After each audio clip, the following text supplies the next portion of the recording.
नमस्कार दोस्तों, जिस एथलेटिक्स खेल में नीरज चोपड़ा ने गोल्ड मेडल जीतकर इतिहास बना दिया है, आखिर ये एथलेटिक्स खेल है कौन से? क्योंकि नीरज चोपड़ा ने तो जेवलिन में गोल्ड मेडल जीता है, लेकिन जब से नीरज चोपड़ा ने ये गोल्ड जीता है, आप सुन रहे होंगे कि एथलेटिक्स में ये पहला गोल्ड मेडल आया है।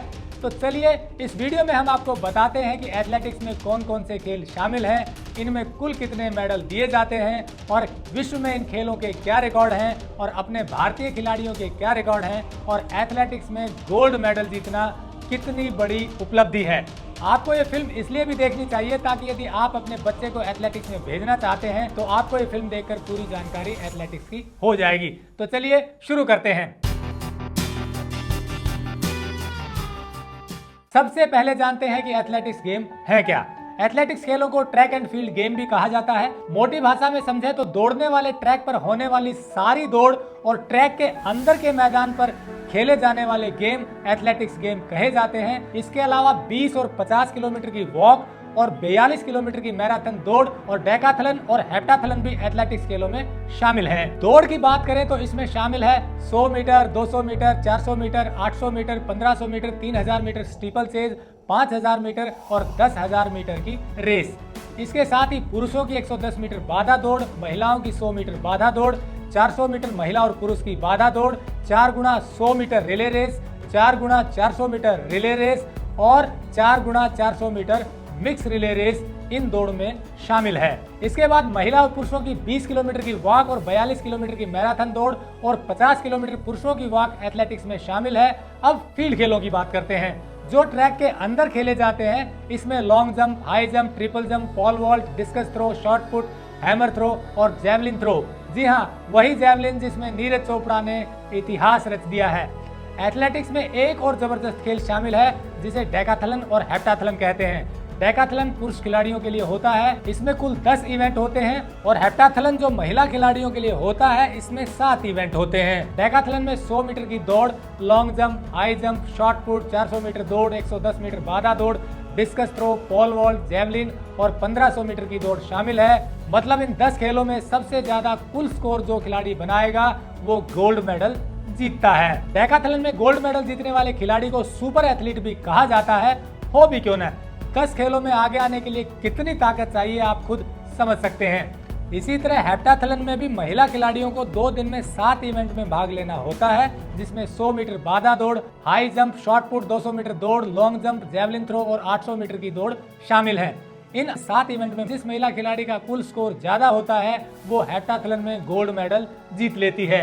एथलेटिक्स खेलों में 48 गोल्ड मेडल दिए जाते हैं। इसी तरह 48 सिल्वर और 48 ब्रॉन्ज मेडल, कुल 144 मेडल एथलेटिक्स में होते हैं। अब बात करते हैं एथलेटिक्स खेलों में वर्ल्ड रिकॉर्ड क्या है और भारतीय खिलाड़ियों के रिकॉर्ड क्या है। कुछ इवेंट की तुलना करेंगे जिससे आप समझ जाएंगे कि नीरज चोपड़ा ने कितना बड़ा कारनामा कर दिखाया है। सबसे पहले 100 मीटर दौड़ की बात करते हैं। 100 मीटर दौड़ का ओलंपिक रिकॉर्ड 9.63 सेकंड है और विश्व रिकॉर्ड है 9.58 सेकंड और ये रिकॉर्ड बनाए हैं यूसेन बोल्ट ने। लेकिन अगर ओलंपिक में 100 मीटर रेस जीतने के औसत टाइम की बात करें तो ये 9.80 से लेकर 9.85 के बीच है।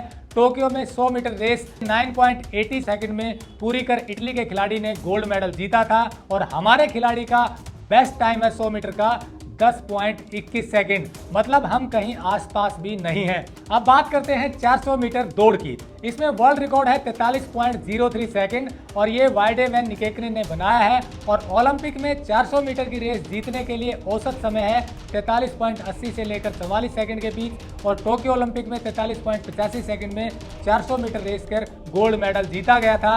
लेकिन हमारे खिलाड़ी का अब तक का बेस्ट टाइम है 400 मीटर का 45.21 सेकंड का। मतलब हम बहुत पीछे हैं। लॉन्ग जंप में विश्व रिकॉर्ड है 8.95 मीटर का, जबकि हमारा नेशनल रिकॉर्ड है 8.26 मीटर का। महिला खिलाड़ियों का लॉन्ग जंप में विश्व रिकॉर्ड है 7.5 मीटर का, जबकि हमारा रिकॉर्ड है 6.83 मीटर का। हैमर थ्रो की बात करें तो टोक्यो ओलंपिक में पोलैंड के खिलाड़ी ने 82.52 मीटर में हैमर थ्रो फेंककर गोल्ड मेडल जीता था, जबकि हमारा नेशनल रिकॉर्ड है 71.47 मीटर। इसी तरह लगभग सभी खेलों में हम मेडल जीतने के आसपास भी नहीं पहुंचे हैं। आजाद भारत में नीरज चोपड़ा से पहले केवल मिल्खा सिंह ऐसे खिलाड़ी थे जो एथलेटिक्स खेलों में 1960 के रोम ओलंपिक में सेकंड के 100वें हिस्से से ब्रॉन्ज मेडल से चूक गए थे। इसके बाद मिल्खा सिंह इंतजार करते रहे कि उनके जीते जी एथलेटिक्स में कोई मेडल आए। इसी तरह एशियन गेम की बादशाह पीटी ऊषा भी पिछले 37 सालों से इंतजार में थी कि कोई खिलाड़ी एथलेटिक्स खेलों में मेडल लेकर आएगा। अब आप समझ गए होंगे कि एथलेटिक्स खेलों में भारत के लिए कोई मेडल जीतना कितना कठिन था, लेकिन नीरज चोपड़ा ने वो कर दिखाया जिसके लिए फ्लाइंग सिख मिल्खा सिंह 61 साल से इंतजार करते हुए स्वर्ग चले गए। नीरज चोपड़ा ने वो कर दिखाया जिसका इंतजार देशवासियों को 125 साल से था। ये इंतजार था भारत को एथलेटिक्स खेलों में पहला गोल्ड मेडल दिलवाने का। नीरज चोपड़ा ने ये इंतजार 2020 के टोक्यो ओलंपिक में पूरा कर दिया है। जिस जेवलिन में नीरज चोपड़ा ने गोल्ड मेडल जीता है, यदि उसके ओलंपिक रिकॉर्ड की बात करें तो ये रिकॉर्ड है 90.57 मीटर का, और इस ओलंपिक में मात्र 23 साल के नीरज चोपड़ा ने 87.58 मीटर जेवलिन फेंककर गोल्ड मेडल अपने नाम कर लिया है। नीरज चोपड़ा के नाम जेवलिन में एक और जबरदस्त रिकॉर्ड दर्ज है, और वो है अंडर 20 में सबसे दूर जेवलिन फेंकने का। 2016 में नीरज चोपड़ा ने अंडर 20 मेंस में 86.48 मीटर जेवलिन फेंककर विश्व रिकॉर्ड बनाया, जो आज तक बरकरार है और शायद कई सालों तक बरकरार रहेगा। नीरज चोपड़ा ने एथलेटिक्स में गोल्ड जीतकर ये साबित कर दिया है कि भारतीयों में टैलेंट की कमी नहीं है, बस जरूरत है टैलेंट को पहचान कर तैयारी करवाने की। हमें उम्मीद है टोक्यो ओलंपिक के बाद और ज्यादा बच्चे खेलों की तरफ रुझान करेंगे, और खेल से जुड़ी हुई जिन संस्थाओं पर खिलाड़ियों को तैयार करने का जिम्मा है वो ईमानदारी से काम करते हुए देश को अगले ओलंपिक में 10 से ज्यादा मेडल दिलवाएंगे।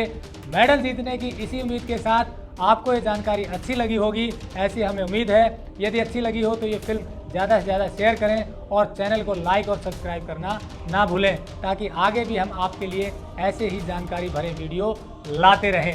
नमस्कार, जय हिंद।